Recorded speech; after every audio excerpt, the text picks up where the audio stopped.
Welcome to Sector Report. I'm David Beatson. This week, what's happening now the Agribusiness Leaders Summit is over?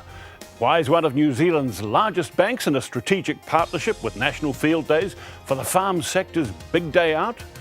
And is Mystery Creek ready for the largest agriculture expo in the Southern Hemisphere? So we're going to Fieldays, just to be there and talk to farmers and try and get a few converts. Well, it's all on this week at Mystery Creek. The biggest agricultural expo in the Southern Hemisphere is going to be bigger than ever. There's a record number of exhibitors and expectations are high for a record attendance. The theme this year is the changing face of farming, and the gates open for the 4-day expo on Wednesday.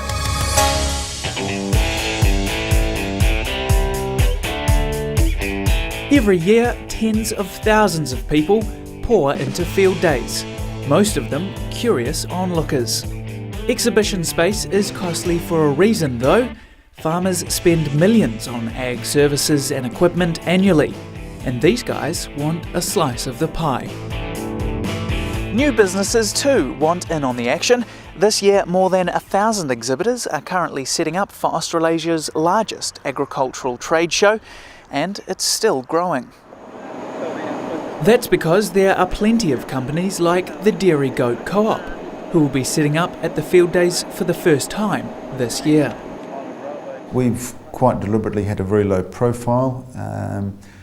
That's working against us to some degree right now. We need more farmers. As I say, we've got 50 at the moment, and we'd like to take that up to around 80 within 3 years. We need to get our message out there. We need farmers to understand that milking goats is a long-term proposition, that the future prospects are very good, that the returns are very good.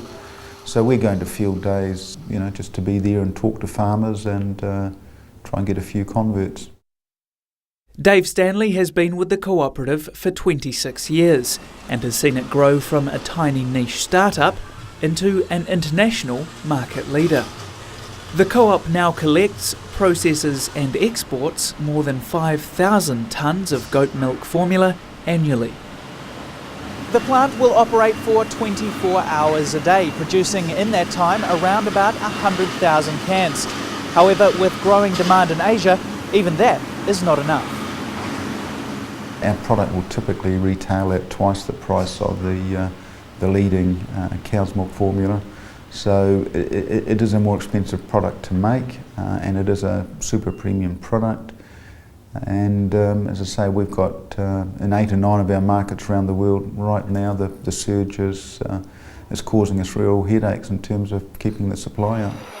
Our shareholders own the farms, and they also own all the factories here. We've got 3 factories on this site, and we've got another factory up in Auckland producing cans for us. The company and Dave himself see Fieldays as a perfect opportunity to sell the prospect of becoming a co-op supplier. We'll have staff and we'll have farmers and we'll have hand out material at both of those stalls. Farmers are people who have a very long-term horizon, so they need time to consider a switch from their current farming, which, as you say, it could be cows, it could be that they're growing maize, it might be that they're running beef or sheep. Farmers take a while to make these decisions, and so we're trying to give them all the encouragement that we can to come and join us. In practice, managing a goat herd is not too dissimilar from a mob of milking cattle, but the co-op is quick to point out it's no walk in the park. It's more labour intensive, but it's a very satisfying, they're a great animal to work with, and they're much more docile and much more friendly than cows. And they say the average goat's got the intelligence of a 4-year-old, whereas the cow's got the average intelligence of a 2-year-old. So they're a neat animal to be around. It's greater labour, however, for greater reward. With land values escalating, the co-op believes return per hectare could well be a motivating factor for some landowners. The payout to the farmer is a lot higher than the dairy cow payout, but as I say, the workload is more substantial too. But off a smaller block of land, the earnings from goat farming are much superior to the earnings from a cow farm. And the co-op believes in its product too.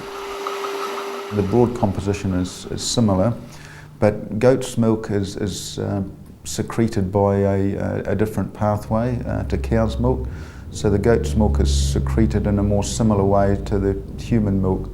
So the proteins are more similar to human milk, and there's some micro components that are present in human milk and goat's milk, but not in cow's milk. So it is a better, well, in our view, it's a better base to make a breast milk substitute than from cow's milk. The cooperative has recently received clearance to enter the European market, meaning even more pressure will be put on their already stretched supply chain. Someone somewhere around the world buys a can of our products every 3 seconds. So that's sort of the size that the business has got to. That growing demand needs suppliers, and that's what Fieldays is all about providing. We've actually had to pull out of some markets that aren't core for us. We're having to restrain sales in all of our markets, and we've got a moratorium on new product development right now because we just can't afford any more success. So sort of a neat position to be in. Drew Chappell reporting. Coming next, New Zealand's agribusiness leaders have been at a major strategy summit in the capital this month. So what happens now? Stay with Sector Report.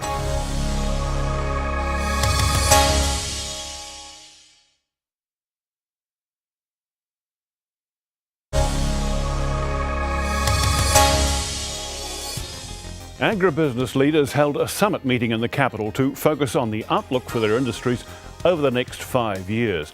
It was a gathering of farm sector leaders, key chief executives, top-level management, cabinet ministers and policymakers. Their goal? Develop a clear view on what needs to happen to ensure New Zealand remains a key player in the vital global agriculture and horticulture markets.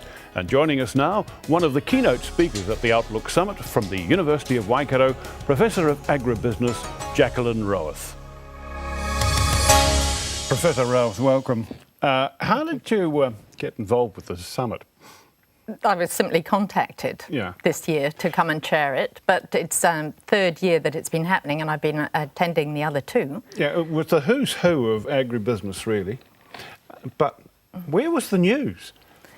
I guess the launch of the KPMG strategy was the news, and in terms of actual coverage, there wasn't a huge amount. No. No. So tell us about what the core elements of that strategy suggestion is, because I've been hearing about fragmentation, I've been hearing about uncoordinated strategies all over the place, but this was a call for a pan-industry strategy. Yes, the KPMG agenda for agribusiness for this year involved interviewing about 100 agribusiness leaders, and there's something like an 81% agreement that we do actually need some sort of pan-industry strategy for New Zealand, as opposed to individual companies or individual sectors having their own goals. Because New Zealand is only 4.44 million people. Yeah, but we have a plethora of interests to try and balance and juggle. This is the fundamental problem. And while we can all agree on the call for a strategy, did anyone actually get round to working out what the common ground was so that you could develop? It was the international push and how we actually capitalise on 7 billion people outside the country and targeting the premium markets where we can actually put our food for maybe the 20 million other people that we can actually feed. It sounds like a sort of a copy of the tourism strategy. Yeah, that was certainly mentioned, and maybe that is one of the best models to look at, because we've certainly got sectors, comments, similar requirements in terms of clean, green, beautiful, idyllic, all of those sorts of things. Strong branding. Yeah, and branding came up on several occasions, but the issue is how do we actually brand New Zealand for agricultural production, not just individual companies. One of the issues, it seems to me, that was identified by KPMG in the report was a split between government and the industry. And yet there's an enormous amount of agricultural policy being wheeled out. Did you see evidence of that division? What evidence did you hear? It was the suggestion that sometimes if government gets involved, there are different agendas and we don't actually move forwards. And the suggestion was that the leader of this new strategy, or the developer of the strategy, should not be a government appointment. That was the major point. And government has a problem. Government always wants to be re-elected, and most of New Zealanders do not live in the country. Where did they see the leadership coming from? There were two possibilities that were suggested, but neither of which came from a government appointment. One was that we actually bring in somebody that's been famous for running, as it were, Air New Zealand or something else. And the other suggestion was that it should be somebody with a strong affinity for the sector. And I would rather have that, because I tend to think, yes, you have very strong leadership in other sectors, but if they're not interested in agri-food, they don't know enough about it. Well, so Henry van der Hayden finishes at the But he's taken up, shortly. but he's taken up volunteering. Not volunteering. Okay. But he's going to be busy. Okay, yeah, but I mean, this would be one of the issues. How do you Yes. actually get leadership into the process? Absolutely. And a will to create a Yes. structure, a coordinating Yes. structure. Was there any work done on that? No, not yet. But there is an increasing suggestion that maybe we should be doing that. What happens next? What's the next phase? I think KPMG is still going around talking to people about it. It was released only at the end of May, and it will be discussed at Fieldays, and there will be the next steps from that.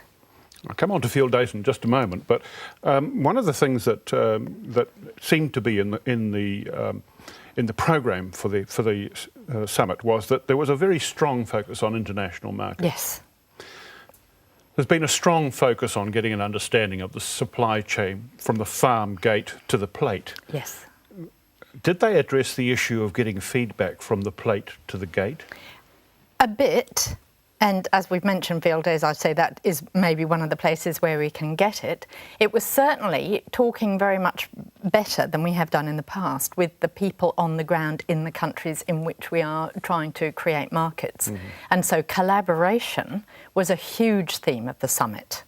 And it's collaboration not just within New Zealand, which I regard as extremely important, but also collaboration with other countries and the people who know the potential consumers. And Keith Cooper made some very good points about that. He talked about the consumer requirement, the customer requirement, and the customers of the supermarkets, right back feeding the information back to on-farm. That was one of the things that I know that there's some work going on. Yes. But it seems the take-up on this is fairly slow at the gate end. Farmers will do whatever they can if there is a decent return to them. And there's a huge beat up on farmers, I think, about why they're not taking up adoption, or taking up new technologies.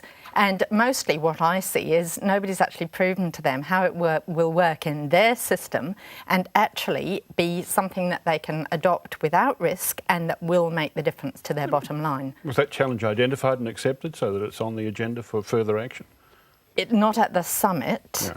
but it has been of another conference last year, which was particularly talking about technology transfer.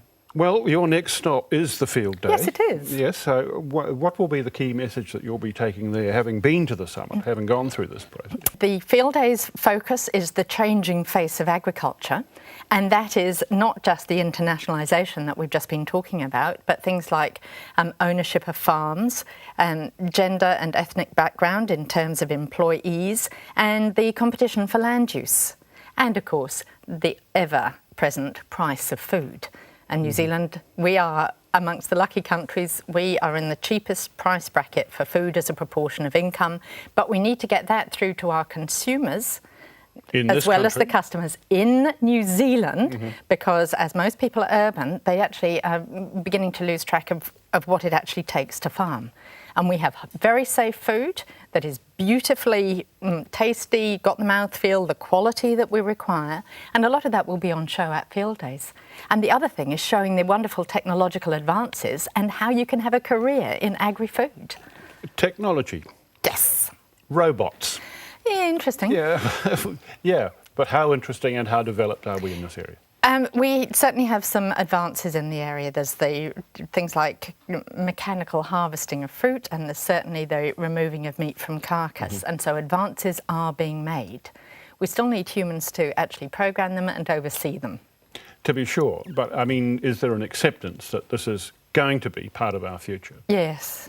Things like if you've worked on a conveyor belt, you know that the ability for a computer to spot a black carrot or whatever going past actually takes away a huge amount of perhaps not terribly pleasant work from a human. But you still need somebody checking at the end to make sure no black carrots get past you into the can or the freezing. I've done it. I'm speaking with emphasis here. It stays with me from 1975. Been there, done that. I have. And you're about to spread the message. Of course. Professor Rowath, thank you very much. Thank you very much, David. Jacqueline Rowath, Professor of Agribusiness at the University of Waikato. And after the break, why is a major bank in a strategic partnership with National Field Day organisers for the biggest agriculture expo in the Southern Hemisphere?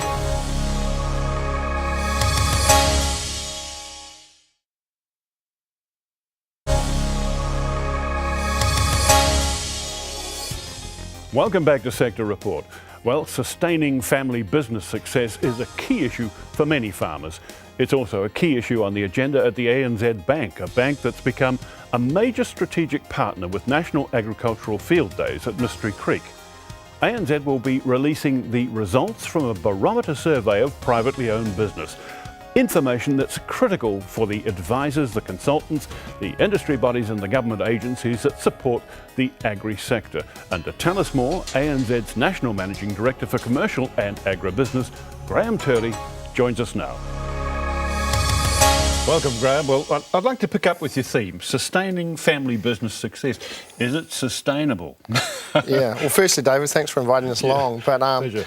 yes, sustainable or whatever, but succession and family continuity is a real issue in commercial businesses and agribusinesses. And as farms have become a lot more valuable now and the capital input into them, it's got a lot higher. It's become a lot harder to pass things on. And so really, for families to want to continue on and keep things in the family, or have one sibling, if there's one of two or one of three, continue on, it's sort of, we need to start planning for these things a lot earlier. I mean, is the family farm a thing of the future when you look at all the corporatisation that's going on, the partnerships that are forming, the amalgamation of farm properties? It seems to be getting a bigger and bigger business.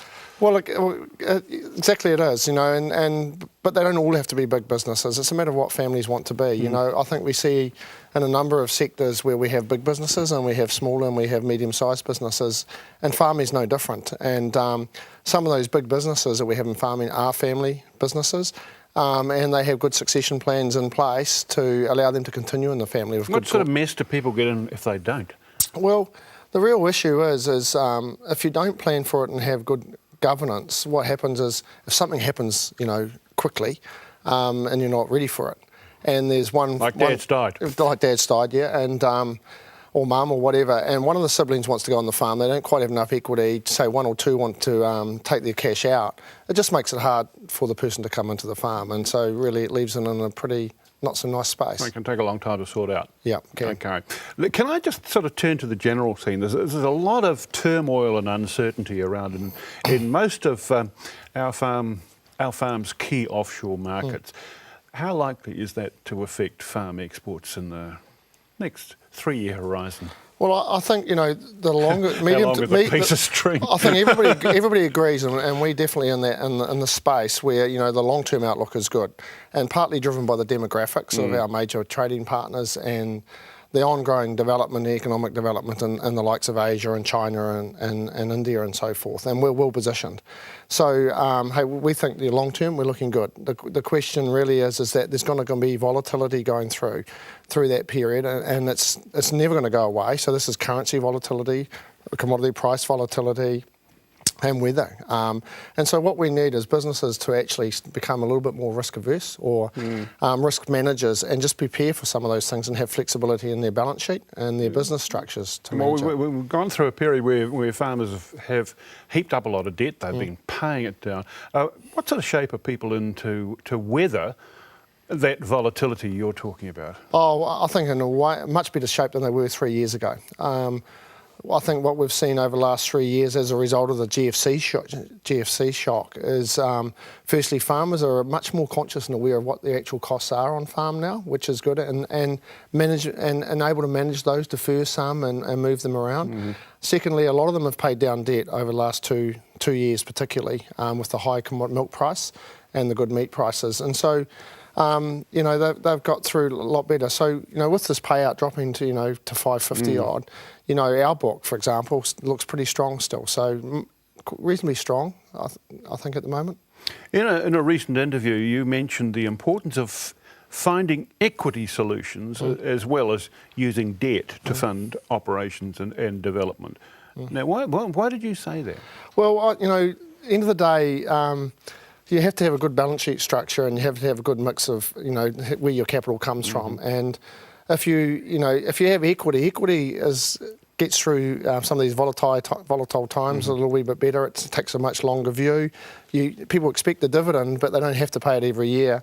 If you borrow money, you have to pay it. You have an ongoing obligation. So you need a mix. So it's a matter of getting a financial structure in your balance sheet that is flexible to allow you to manage. You've got climate, you've got commodity risk, you've got currency risk.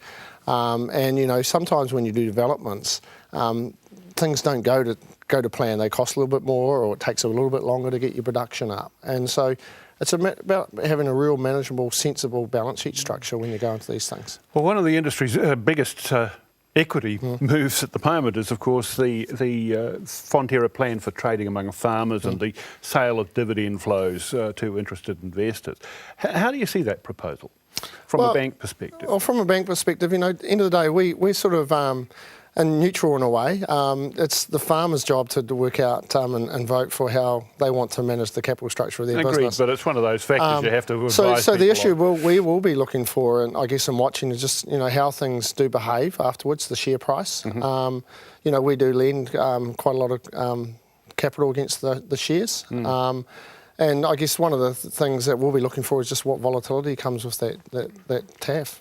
Tell me at the moment, looking at your existing farming client base, what are their current needs? Are they still far more integration, emphasis on debt reduction still, or are they actually sitting down now and taking that longer term view and planning development? I think there's a whole mixture. There's some that are still clearly having to pay down debt a little wee bit because they ran too fast or just got caught, unfortunately, at the wrong time in 2007, 2008. There are others that are sort of just trying to plan their businesses and for succession and steady them out and just put it down and just have a slightly not relaxed time, but a more steady time.